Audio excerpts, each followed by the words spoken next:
그리스도의 향기니 너를 통해 생명이 흘러가리. 너를 통해 생명이 흘러가리. 너는 그리스도의 향기라. 너는 그리스도의 편지라. 하나님 앞에서 그리스도의 향기니 너를 통해 생명이 흘러가리. 너를 통해 생명이 흘러가리.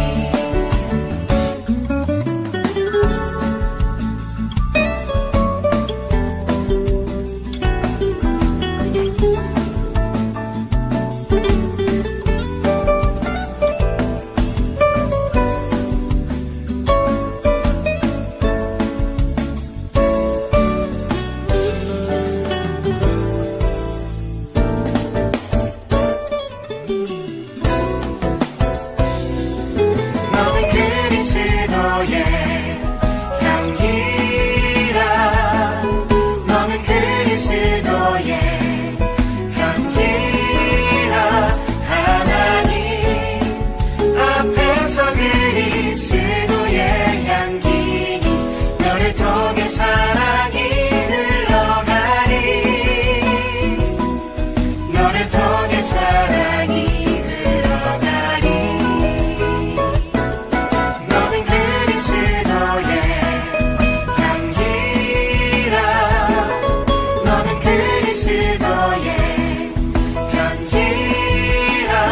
하나님 앞에서 그리스도의 향기니 너를 통해 사랑이 흘러가리. 너를 통해 사랑이, 너를 통해 생명이, 너를 통해 사랑이 흘러가리.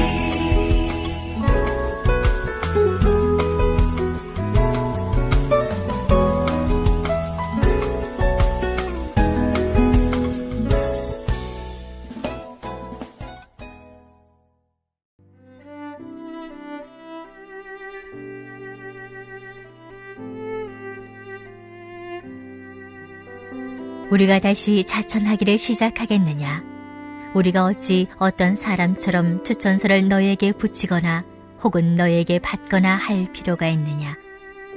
너희는 우리의 편지라. 우리 마음에 썼고 무사람이 알고 읽는 바라. 너희는 우리로 말미암아 나타난 그리스도의 편지니 이는 먹으로 쓴 것이 아니요 오직 살아계신 하나님의 영으로 쓴 것이며 또 돌판에 쓴 것이 아니요 오직 육의 마흔판에 쓴 것이라.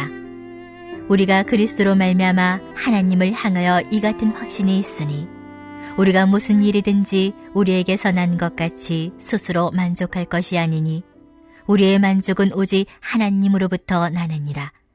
아멘. 여러분 안녕하십니까? 김동원 목사입니다. 우리 안디옥교회 제가 한두 번 가서 여러분과 같이 말씀 나눈 기억이 있는데 이번에는 이렇게 비대면이지만 또 여러분과 같이 말씀을 나눌 수 있는 기회를 갖게 되어서 얼마나 감사한지 모르겠습니다. 오늘 하나님께서 저와 여러분에게 예비하신 은혜의 말씀 꼭 허락해 주실 줄을 믿습니다. 제가 오늘 봉독할 말씀은요, 고린도 후서 3장 1절에서 5절입니다. 제가 먼저 말씀을 봉독하겠습니다. 우리가 다시 자천하기를 시작하겠느냐? 우리가 어찌 어떤 사람처럼 추천서를 너희에게 붙이거나 혹은 너희에게 받거나 할 필요가 있느냐? 너희는 우리의 편지라. 우리의 마음에 썼고 무사람이 알고 읽는 바라. 너희는 우리로 말미암아 나타난 그리스도의 편지니 이는 먹으로 쓴 것이 아니요 오직 살아계신 하나님의 영으로 쓴 것이며 또 돌판에 쓴 것이 아니요 오직 육의 마음판에 쓴 것이라. 우리가 그리스도로 말미암아 하나님을 향하여 이 같은 확신이 있으니 우리가 무슨 일이든지 우리에게서 난 것 같이 스스로 만족할 것이 아니니 우리의 만족은 하나님으로부터 나느니라. 아멘. 이제 제가 좀 은퇴한 지가 꽤 됐습니다. 이제 몇 년 됐습니다. 그러다 보니까 제가 교회에서 심부를 했으면 이 영상을 교회 강대상에서 찍었으면 참 좋았을 터인데 제가 그러지 못해서 영상을 집에서 찍을 수밖에 없었습니다. 집에서 찍다 보니까 이렇게 서서 강대상이 없으니까 서서 찍을 각도가 자리가 안 나오더라고요. 그래서 이렇게 할 수 없이 의자에 앉아서 이렇게 찍는데 여러분 양해해 주실 수 있기를 바랍니다. 감사합니다. 하나님이 기뻐하시는 거, 우리가 하면은 하나님 참 기뻐하시는 거 두 가지가 있습니다. 하나는 충성입니다. 맡은 자들에게 구할 것은 충성이니라. 당신의 사랑하는 자녀가 하나님을 사랑하고 하나님을 열심히 믿어서 하나님께 정말 충성한다면 하나님 얼마나 기뻐하시겠습니까? 그러니까 하나님을 기쁘시게 하는 것 중에 하나는 충성입니다. 그런데 하나님을 기쁘시게 하는 게 또 하나 있습니다. 여러분, 그것은 데살로니가 전서 5장 16절 이하의 말씀, 우리가 잘 아는 말씀인데 항상 기뻐하라, 쉬지 말고 기도하라, 범사에 감사하라, 이는 그리스도 예수 안에서 너희를 향하신 하나님의 뜻이니라. 뜻, 그 마음이거든요. 난 너희들이 기쁘게 살면 좋겠어. 너희들이 늘 감사하면서 행복하게 살면 좋겠어. 그게 내 마음이야. 그게 내 뜻이야. 그렇게 표현해 주셨잖아요. 그러니까 하나님은 우리가 행복하게, 기쁘게, 감사하면서 이렇게 사는 거를 좋아하시더라고요. 당연하죠. 그러니까 제가 두 가지 얘기했습니다. 하나는 충성이고 또 하나는 우리가 행복하게 잘 사는 겁니다. 제가 퀴즈를 드릴게요. 이 두 가지는 다 동의하실 터인데 제가 내는 문제는 이겁니다.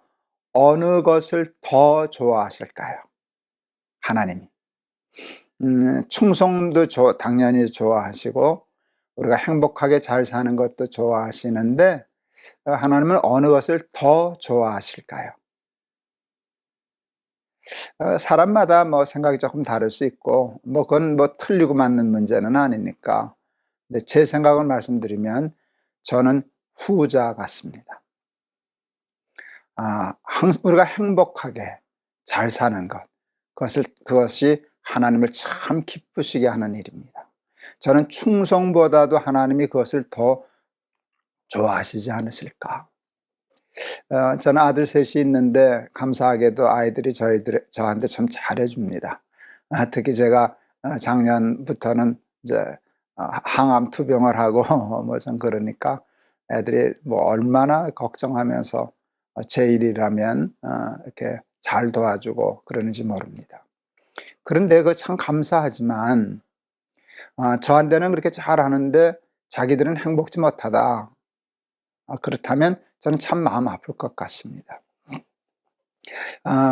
아주 오래전에 그 루터의 종교개혁지를 이렇게 중심으로 한번 동독과 서독을 여행한 적이 있었습니다.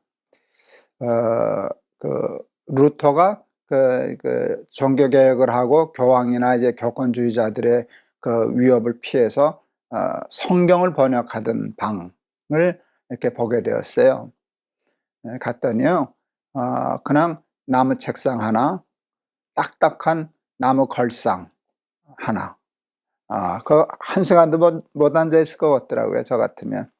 그런 책상 하나가 있고 침대가 없더라고요.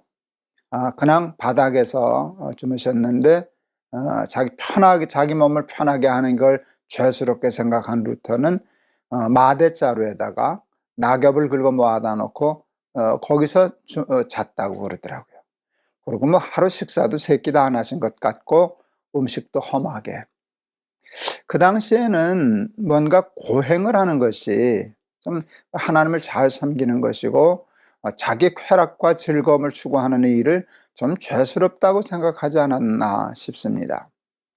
제가 그 자리를 아주 유심히 보았습니다. 근데 저는 마음이 조금 불편했습니다. 제가 끊임없는 질문이 생겼어요. 하나님이 기뻐하셨을까? 루터가 하나님의 몸된 교회를 개혁하고 생명을 걸고 또 말씀을 많은 사람에게 전하기 위해서 저렇게 충성하는 것을 하나님이 기뻐하셨죠. 그건 더 말할 필요가 없습니다. 그런데 제 관점은 겁니다. 저렇게 딱딱한 나무걸상에 앉아서 마대자루에 낙엽 긁어 모아서 꼭 저렇게 했어야만 했을까? 도리어 하나님은 그것을 마음 아파하지 않았을까? 야, 좀 편한 침대에서 자라.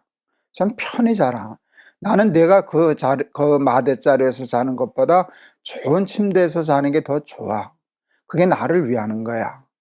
그런 생각이 저는 참 많이 들었습니다. 충성.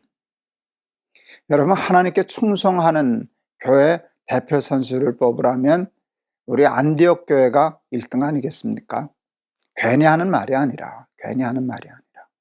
여러분, 정말 하나님께 뭐 하나라도 더 드리기 위해서 자신을 위해서는 극도로 절제하고 그리고 많은 선교를 하고 하는 그 충성에 관한 한 우리 안디옥 교회는 허물할 것이 없는 아주 이상적인 좋은 교회입니다.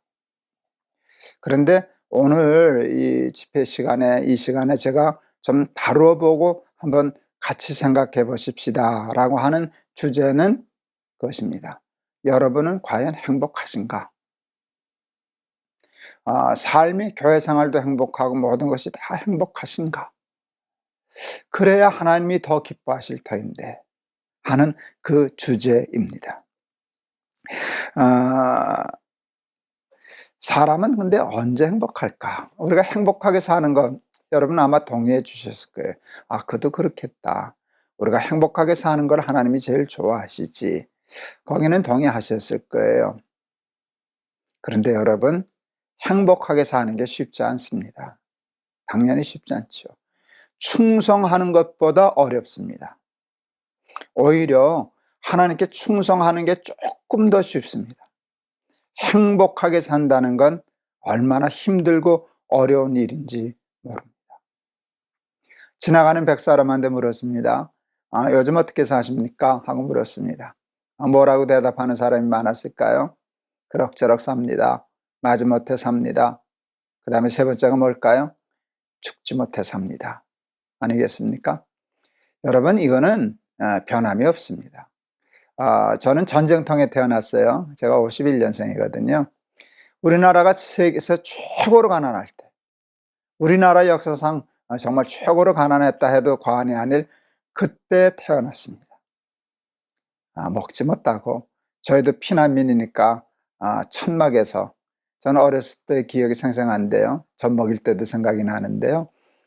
깔고 잘 요가 없어서 가만히 깔고 잤던 기억이 생생합니다. 호롱불 켜고 살고 이렇게 껌껌해지면 그거 닦느라 그러다가 또 그 호롱을 깨고 뭐 그랬던 기억, 지게지고 물 깃던 생각도 납니다. 그때 생각하면 지금 우리가 사는 오늘 이 시대의 삶은 꿈과 같습니다. 어떤 분이 이런 표현을 했더라고요. 저와 같은 세대, 전쟁 중에 태어나서 아니면 저보다 좀 몇 년 더 후에 태어나서 지금 생존해 있는 세대를 이렇게 표현하셨더라고요. 집신 신는 세대 마지막으로 태어나서 이태리 수제화 신고 다니는 사람들이라고. 이런 사람들은 세계 역사상 저희밖에 없습니다. 여러분, 100불도 안 되는 소득, 국민소득에서 지금 3만 불이 넘지 않았습니까? 실제로 우리 삶이 얼마나 좋아졌습니까? 그래서 행복하십니까?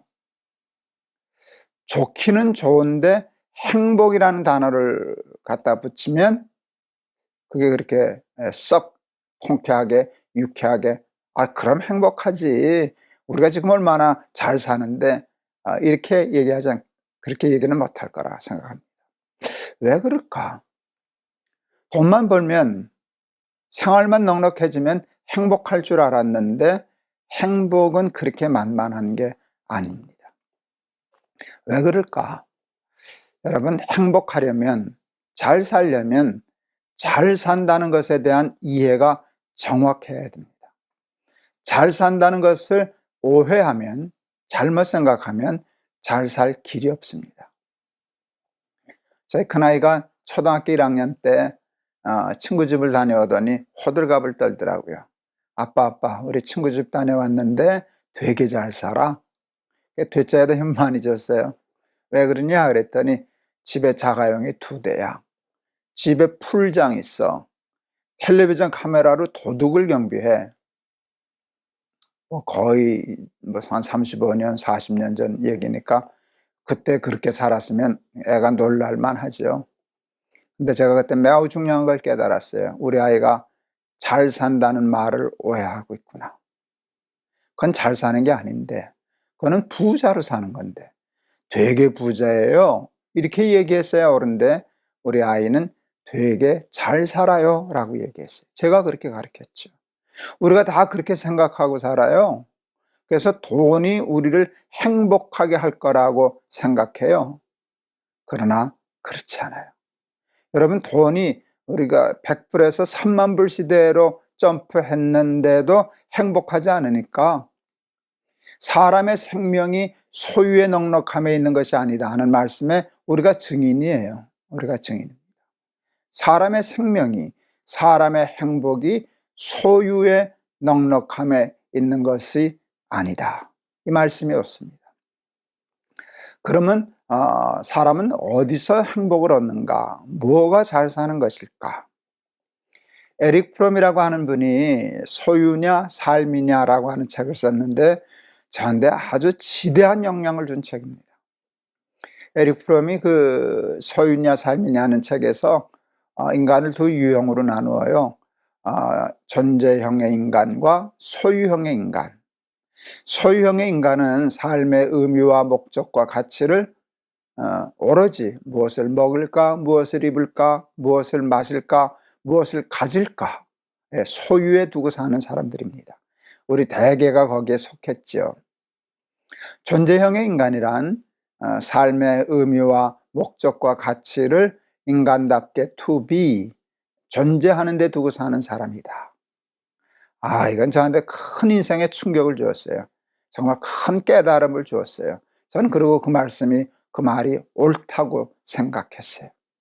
그리고 그게 성경과 연결되어서 사람의 생명이, 행복이 소유의 넉넉함에 있는 것이 아니다. 저도 돈 좋아요. 돈이 좋죠. 집신 싣는 것보다 제가 이태리 수제화는 없지만 이태리 수제화 싣는 게 좋죠. 걸어 다니는 것보다 자가용 타고 다니는 게 좋죠. 구태여 가난을 사모할 필요는 없지 않겠습니까? 그런데 여러분, 그 소유의 넉넉함이 나를 행복하게는 못해요. 사람의 행복이 소유 가치에 있는 것이 아니라 존재 가치에 있다. 내가 무엇을 소유할 때 그것이 주는 만족이 있어요. 그 만족 때문에 행복한 거거든요.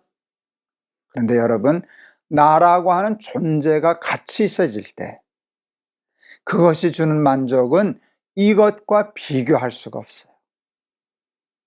내가 비싸야지. 그렇잖아요? 시계가 좀 비싸다고, 아파트가 좀 비싸다고 그게 내 삶을 크게 좌우하지 못해요. 그래서 사람의 생명은 소유 가치에 있는 것이 아니라 존재 가치에 있구나. 행복하려면, 그래서 잘 살아서 우리 하나님을 기쁘시게 해드리려면 존재 가치를 높여야 하겠구나 하는 생각을 하게 되었어요. 소유 가치는 돈 벌면 되는데, 돈 벌기 위해서 공부하고 훈련하고 이러면 되는데, 존재 가치는 어떻게 해야 높일 수 있을까? 여러분, 존재 가치는 존재 목적에서만 와요. 모든 존재하는 것에는 존재 목적이 있습니다. 제가 여러분 이제 이거 두고 소개하고 있거든요. 이거 이제 아이패드인데 이 아이패드에 존재 목적이 있어요. 이렇게 이제 원고도 쓰고요, 메일도 보내고요, 검색도 하고요, 인터넷도 하고요, 아주 많은 기능이 있죠. 사진도 찍고요. 이런 목적대로 존재하기 때문에 얘는 가치가 있는 거예요. 그런데 어느 날 이거 이제 고장 나겠죠. 고장 난다는 건 뭔가 존재의 목적을 상실했다는 거죠. 그러니까 사진 안 찍혀요. 타이핑이 안 돼요. 인터넷 안 돼요. 그렇게 하면 목적을 상실하는 순간 이것은 가치를 상실하게 돼요. 그럼 내다 버리겠죠. 왜? 가치 없으니까. 그러니까 모든 존재의 가치는 목적대로 존재함에서 발생해요. 그러니까 제가 정말 행복하고 잘 살아서 우리 하나님을 기쁘시게 해드리려면 존재 목적을 찾아내고 내 존재를 거기다 일치시키기 위해서 애쓰는 삶을 살아야 하는 거예요. 여러분 잘 이해되셨죠? 이제 존재 목적을 찾아야 되는데 존재의 목적에도 원칙이 있어요. 모든 존재의 목적은 존재로부터 말미암지 않는다는 게 원칙입니다. 모든 존재의 목적은 존재케 한 이로부터 말미암습니다. 이것의 존재 목적은 이게 얘가 만들지 않아요. 이것을 만든 사람이 목적을 부여했지요. 여러분, 김동호라고 하는 존재의 존재 목적은 김동호가 정하는 게 아니에요. 나 이거 하고 싶어, 저거 하고 싶어, 이렇게 살 거야. 뭐 그런 계획을 가질 수는 있지만 그게 그 욕심을 이루는 것이 내 존재의 목적이 아니에요. 나의 존재의 목적은 나로 말미암지 않고 나를 창조하신 하나님으로부터 말미암아요. 그러므로 저를 향하여 품으신 하나님의 뜻, 저를 향하여 하시는 하나님의 말씀대로 내가 살려고 애쓰고 노력하고 그럴 때 그때 내 존재 가치는 쑥쑥 높아지는 거예요. 그렇게 하면 무화과 나무의 열매가 있으면 좋고 없어도 관계없어요. 외양간에 소가 있으면 좋죠. 근데 없는데도 상관없어요. 왜요? 구원의 하나님을 인하여 기뻐하리로다. 기뻐하리로다. 왜요? 존재가 주는 기쁨이거든요. 하나님께 쓰임받았다라고 하는 기쁨이 있는 거거든요.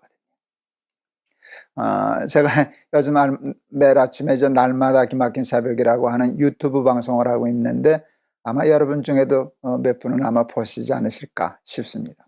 얼마 전에도 다루었습니다. 사도행전인데요. 사도들이 초대교회 때 얼마나 핍박을 받았습니까? 제사장들, 바리새인들, 서기관들에게 매도 맞고요.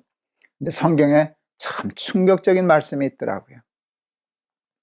그의 이름을 위하여, 예수님 이름을 위하여 능력받는 일을 기뻐하며 공회를 떠나니라. 저는 그 기쁨 이해할 수 있을 것 같아요. 나 예수님 때문에 매 맞았어. 나 같은 게 뭐라고 예수님 때문에 매를 맞을 수 있는 사람이 되었다냐? 예수님 때문에 병 나았어. 예수님 때문에 부자 됐어. 예수님 때문에 나 성공했어. 그것도 나쁠 건 없지만 여러분 이건 격이 다르고 급이 달라요. 그게 되니까 하나님의 뜻대로 살려고 하고 그것이 이루어졌을 때 내 존재 가치가 상승하고 그것이 주는 기쁨, 그것이 주는 만족, 그것이 주는 행복은 세상의 그 어느 것과 비교할 수 없죠. 저는 77년도에 이제 결혼을 했습니다. 신학교 이제 3학년 졸업반 때였는데요. 그때 제 아내는 이제 인천 살아서 이렇게 매일 잘 만나기는 어려워서 편지를 자주 썼었습니다. 연애 편지죠, 그렇죠? 연애 편지를 썼는데 편지 쓰는 게 그렇게 행복하고 좋더라고요. 열심히 써서 우표 딱지 붙여서 보내면 또 그게 한 일주일쯤 걸려요. 가는데 며칠, 오는데 며칠. 그러니까 그럼 밤낮 문만 쳐다보고 우체부 아저씨 언제 오시나 하고 보던 그런 낭만이 있었습니다. 이렇게 편지를 쓰다가 제가 난생처 시를 썼습니다. 난생처 편지라는 제목으로 시를 썼습니다. 제가 한번 읽어드릴게요. 편지. 깨끗이 손을 씻고 자리에 앉아 한자 한자 정성껏 편지를 쓴다.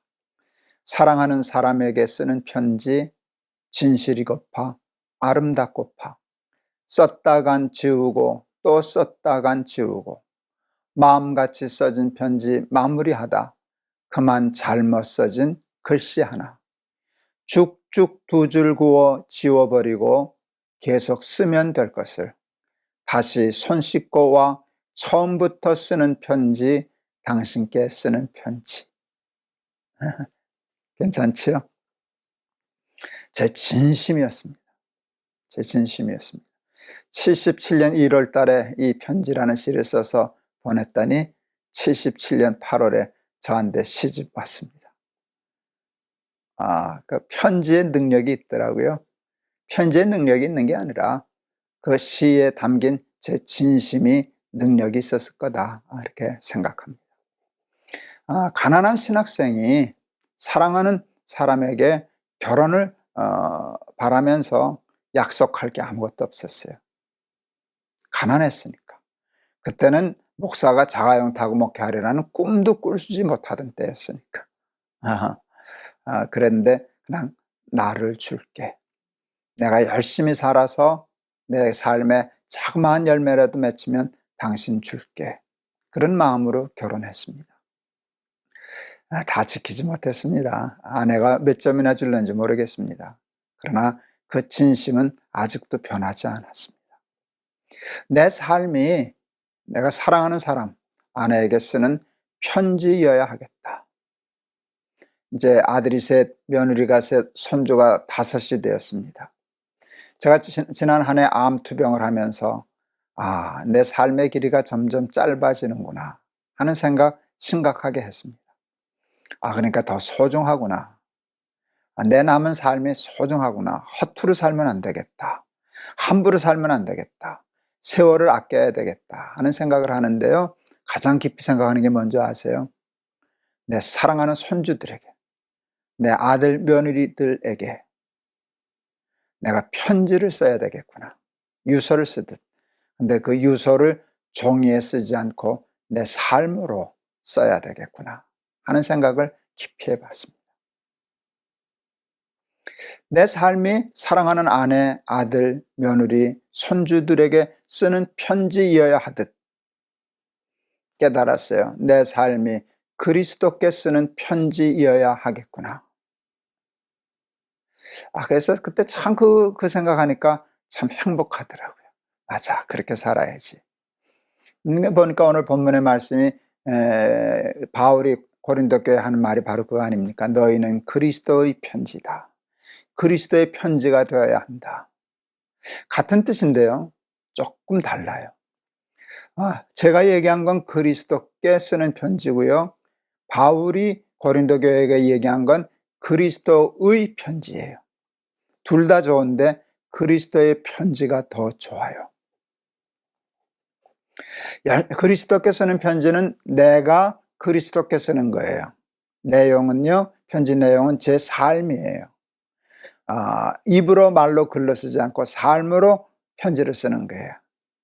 그리스도의 편지는 제가 쓰는 게 아니에요. 그리스도 예수님이 쓰시는 거예요. 누구에겐가 쓰시는 거예요. 근데 편지 내용이 저예요. 예수님 편지에서 나를 얘기하시는 거예요. 너 내 종 김동호 유의하여 보았느냐, 이렇게 말씀하시는 것이죠. 걔가 이렇게 살았어, 이렇게 하는데 내가 참 좋더라, 이런 그게 그리스도의 편지지요.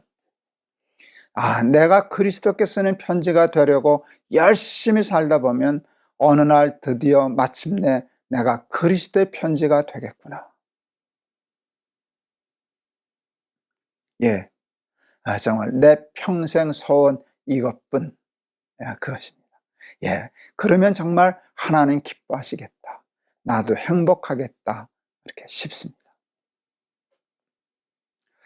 그리스도의 편지라는 말과 함께 이제 같은 뜻으로 쓰여지는 표현이 있어요. 성경에 너희는 그리스도의 향기다.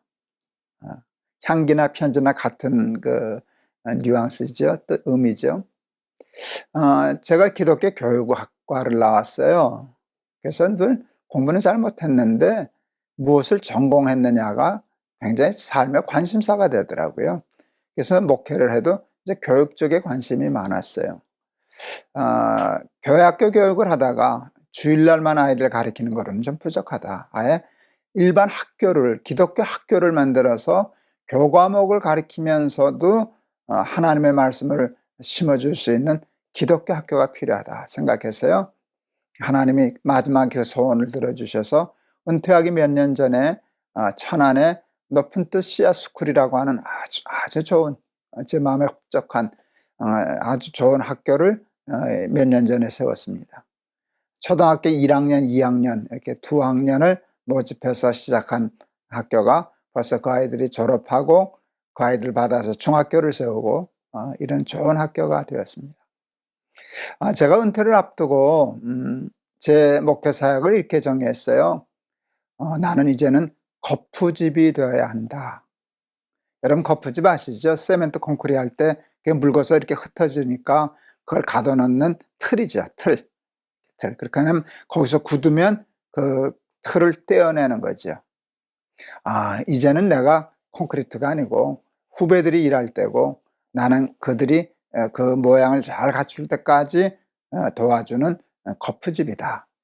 그래서 이제 교회를 세울 때도 가서 은퇴하기 전에 한 1, 2년 제가 이제 담임 목사를 맡아서 이렇게 이름은 걸어놨지만 설교는 한 달에 한 2주일 정도 가서 하지만 행정이나 모든 일은 일정간에 하지 않고 2년 후에는 그 목사님에게 그 담임 목사를 맡겨주고 이제 이런 사역을 했었습니다.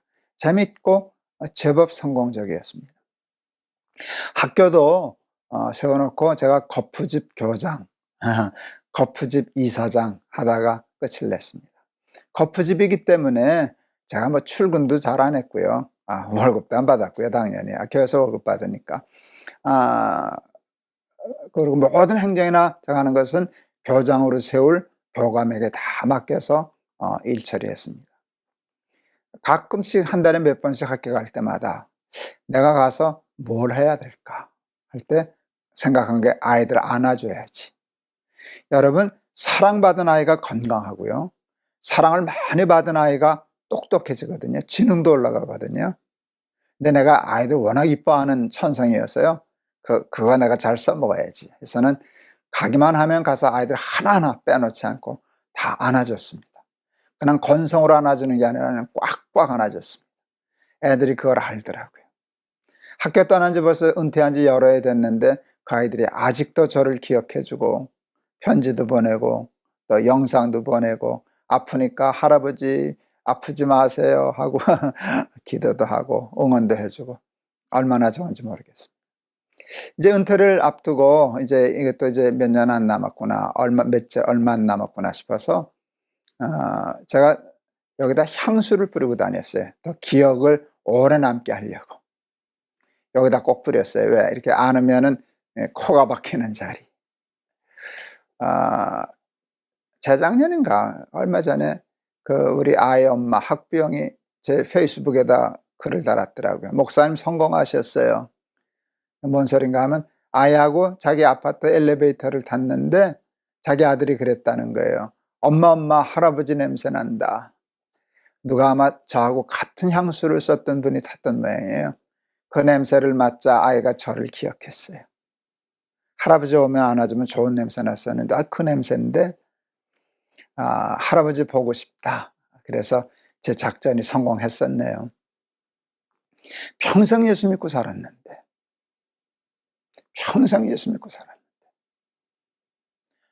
목사하면서 살았는데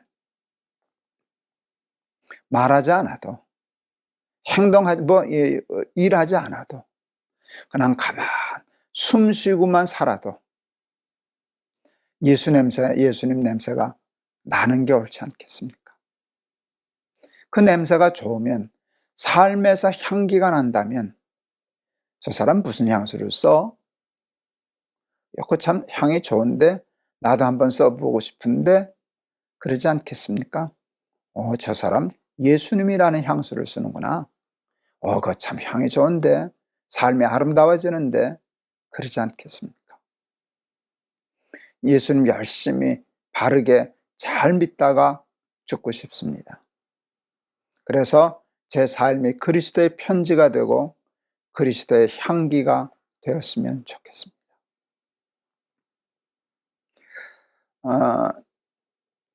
저는 이제 음악을 좀 하고 싶었었어요. 하나님이 그냥 내버려 두셨으면 음악하는 사람이 되지 않았을까 싶습니다. 제가 소리에 좀 민감하고요. 소리 듣는 게 조금은 정확한 것 같습니다. 조금만 음이 내려온다든지 올라가면 그게 불편하거든요. 그래서 저는 교회 음향에 아주 그렇게 민감해요. 저희 교회는 이제 제가 동안교회라는 교회에 신모할 때 제법 큰 예배당을 지었어요. 예배당을 지을 때 예배당이 필요하니까 예배당도 짓지, 그러나 예배당 짓는 일에 돈을 너무 무리하게 쓰는 건 옳지 않다. 화려하게 그렇게 지을 필요 없다. 그러나 예배 드릴 공간이면 된다 하는 마음으로 아주 극도로 재정을 아끼고 그렇게 지었습니다. 화려하지 않은 예배당 지으려고 애를 썼습니다. 이렇게 말하면서도 많은 분들이 대부분이 이해하지 못할 만큼의 돈을 쓴 것이 있어요. 그게 음향이었어요. 엄청난 돈을 썼습니다. 이야기하면 여러분 시험 듭니다. 이렇게 좋은 소리가 나면 좋더라고요. 제가 그 얘기를 하면 명필이 붓가리냐 이제 그러는 분들이 계시더라고요. 그러면 제가 뭐라고 대답하는지 아세요? 명필은 붓가려. 그러고 그냥 농담으로 대답합니다. 여러분, 그 음향이 스피커나 그 음향 시스템이 아무것도 아닌 것 같지만 그게 최적의 소리를 내면은요, 설교가 얼마나 편해지는지 모르고 듣는 분도 편해지면은요, 그게 이렇게 상승해요. 이게 호흡이기 때문에 호흡이 좋아지면 제가 10개를 준비했는데 그게 12개, 20개로 이렇게 상승하고요.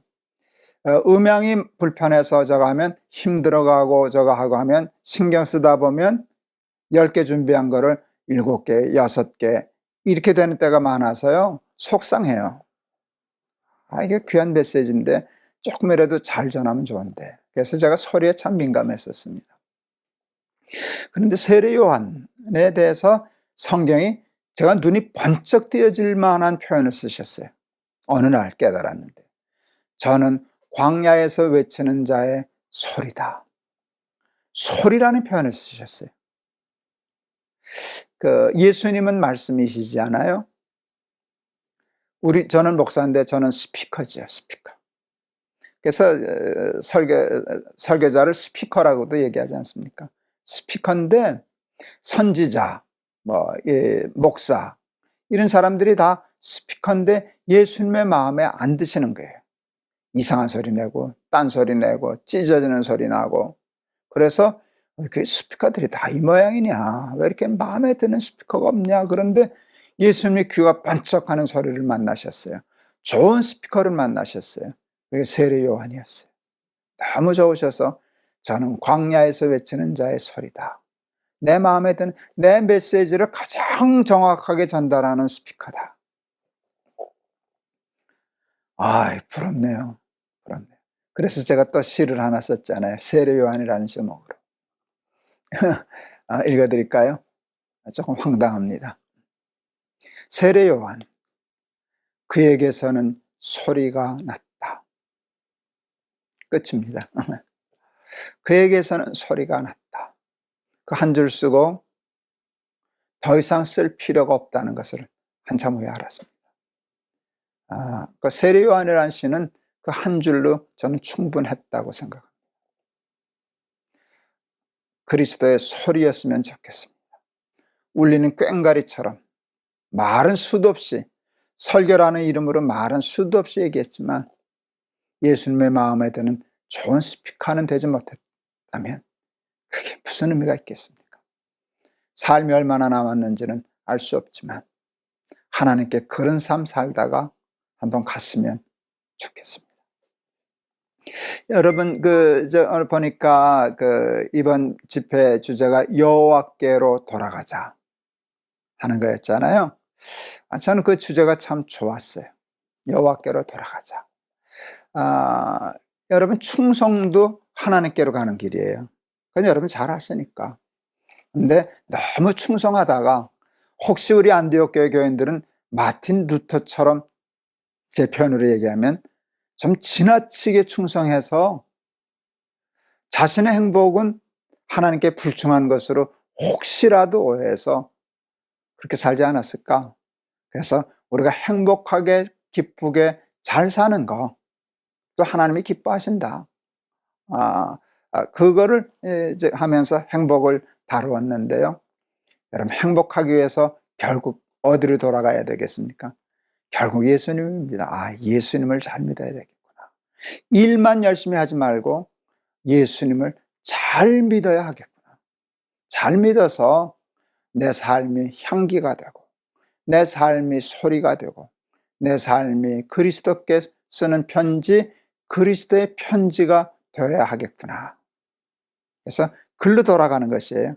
본질로 돌아가는 것이에요. 여러분, 그럴 수 있는 우리 사랑하는 안디옥 교회 교우 여러분 다 되실 수 있기를 주의 이름으로 축원합니다. 한 말씀 더 드리고 오늘 말씀을 마치려고 합니다.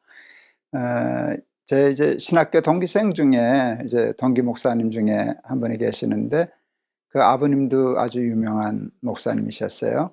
우리 동기 목사님도 아주 유명한 목사님이신데 그 바로 밑에 동생, 남동생 결혼 주례를 아버지가 해주셨다는 얘기를 하더라고요.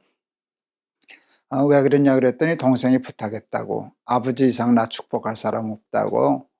그래서 이제 아버님이 주례를 해주셨는데 제가 하도 신기해서 물었어요. 어떻느냐고. 그랬더니 너무 좋더라. 나도 우리 아버지한테 주례 받는 건데 잘못했어. 그래서 그렇겠다 싶어서 제가 그날 결심했지 뭐예요. 나도 우리 아들 내가 주례할 거야.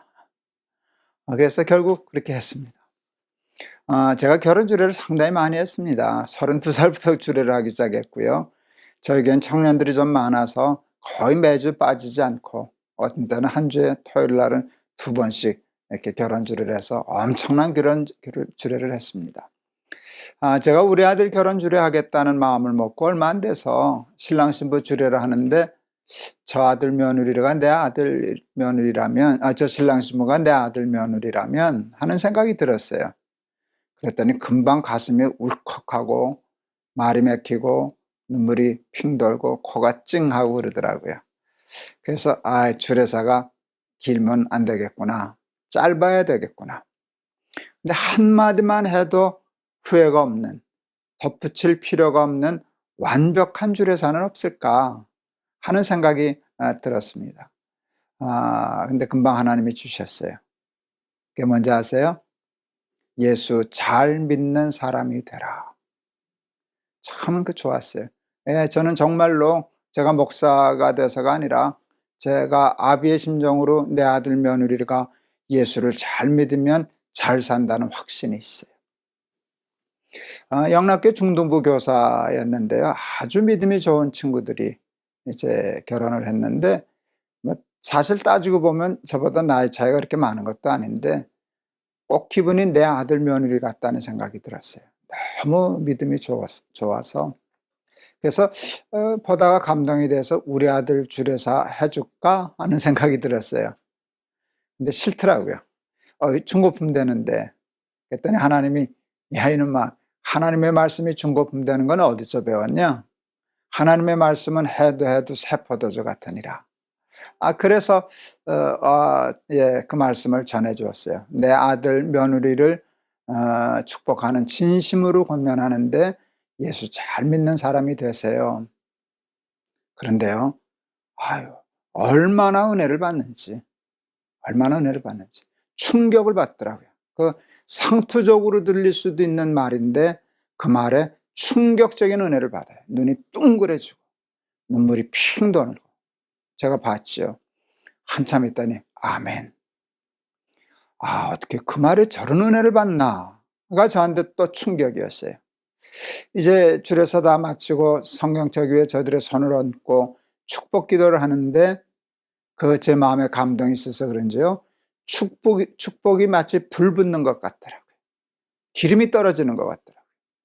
제가 축복하다가 감동해서 울었어요.